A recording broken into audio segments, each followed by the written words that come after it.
बोलिए श्री सद्गुरुदेव भगवान की जय, सच्चे दरबार की जय। जब भी कोई संत इस धरती पर अवतरित होता है वो किसी एक व्यक्ति नहीं, एक मठ नहीं, बल्कि पूर्ण संसार के उद्धार के लिए ही इस पृथ्वी पर अवतरित होते हैं। और यही लक्ष्य लेकर श्री आशुतोष महाराज जी भी धरती के ऊपर आए हैं और वे पूरे विश्व में शांति का प्रसार करना चाहते हैं। और वे प्रसार हमारे माध्यम से ही होगा अगर हम गुरुदेव की आज्ञाओं में चलकर गुरुदेव का संग करेंगे, गुरुदेव के बताए अनुसार साधना, नित्य ध्यान और प्रार्थना करेंगे तो हम भी गुरु के इस लक्ष्य में सहाय बन पाएंगे। आज का जो अनुभव मैं आपको सुनाने जा रहा हूँ कि सभी के कल्याण के लिए प्रार्थना करो, ये भी इसी श्रृंखला का है कि हमें किस तरह से सभी के उद्धार के लिए प्रार्थना करनी चाहिए। क्योंकि अगर हम सभी के उद्धार के लिए प्रार्थना करेंगे तो हम सभी में ही आ जाते हैं और हमारा कल्याण भी निश्चित तौर पर ही हो जाएगा। आज का जो अनुभव है यह है अमृता गौड़ जी का, जो कि रहने वाली हैं मोहाली पंजाब की। वो बताती हैं कि एक दिवस मैं आश्रम में साधना कर रही थी। साधना करते हुए अभी कुछ ही देर हुई थी कि गुरु महाराज जी मेरे अंतर्घट में प्रकट हो गए। महाराज जी ने एक मंत्र का उच्चारण कर कहा, तुम भी इसका उच्चारण करो। वह मंत्र था, सर्वे भवन्तु सुखिनः, सर्वे सन्तु निरामया, सर्वे भद्राणि पश्यन्तु।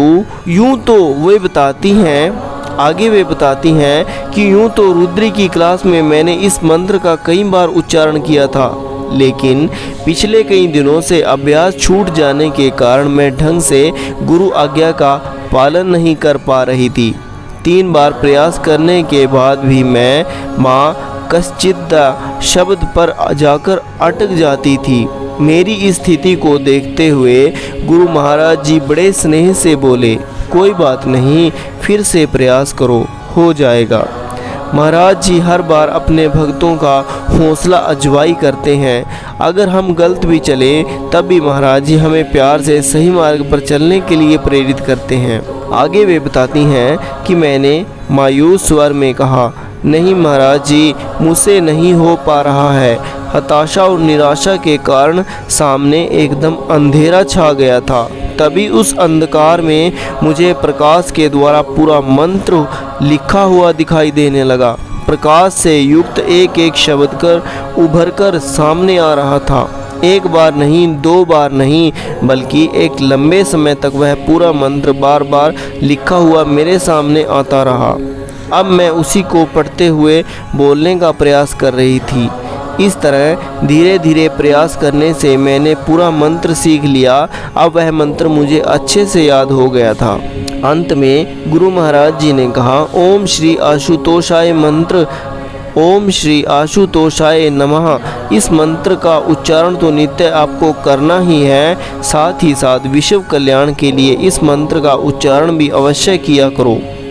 जब आप निस्वार्थ भाव से सभी के कल्याण के लिए प्रार्थना करोगे तो उसी में आपका कल्याण भी निहित है।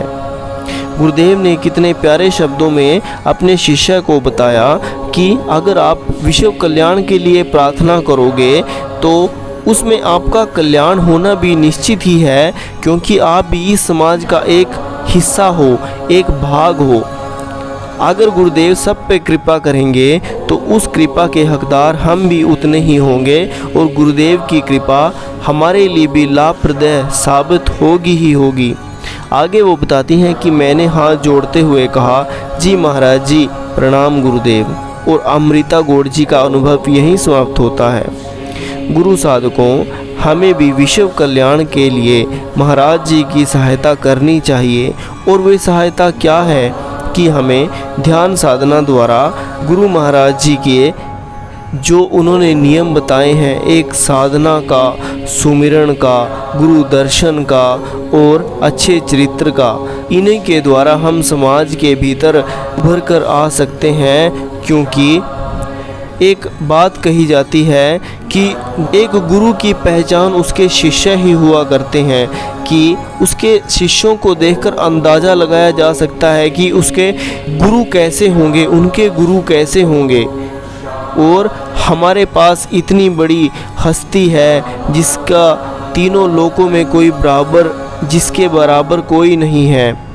ऐसी ही सत्ता के अधीन हम अपने आप को कर उनकी आज्ञा में चलें और अपने गुरुदेव के श्री चरणों में सदा नमन करते चलें, इसी प्रार्थना के साथ कि आप गुरुदेव के इस मिशन में हमेशा सहाय होंगे और ऐसे ही सभी के कल्याण के लिए प्रार्थना करते हुए आगे बढ़ चलें।